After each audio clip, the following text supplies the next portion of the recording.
И здравей, Ник. Аз съм Смолк и днес ще се канализирам за твоя правен сервер KibiCraft. Та да започваме. Набързо ще кажа колко съм. Казвам се Боян, от град Силистра, на 15 години съм. И така, ето това е първата къща, която построих. Ето, шелицалки страни, дясно. Та, тук съм... Да, се направих току-що между другото. Там съм и един, който ще използвам. Ето, тук. Да. И така изглежда отвътре. Чест и така печка. Не слагам нищо. Тук горе няма нищо.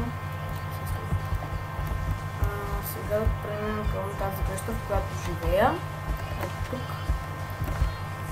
Да. Тук живея аз. Тук имам един диамант и 2 стака айрон. И 3 емералд. Това има нищо естествено. Защото аз имам повече след. Това ми е недела в фермичката. Там се също ме. Тук е пекарната. Те се изпекли вече.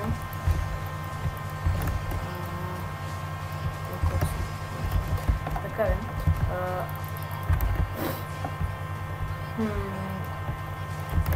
Да, тук къде? Да, да показвам. Това е фермата за прасенца. Блоковете са там.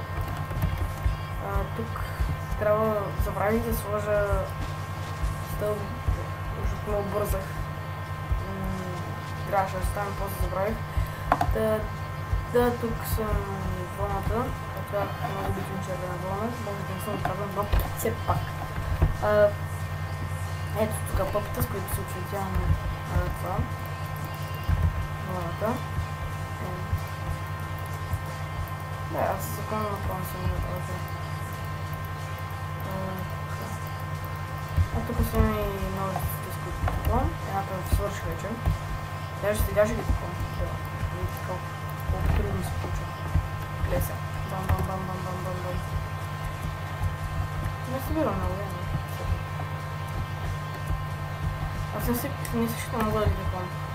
Не е толкова трудно. Давай.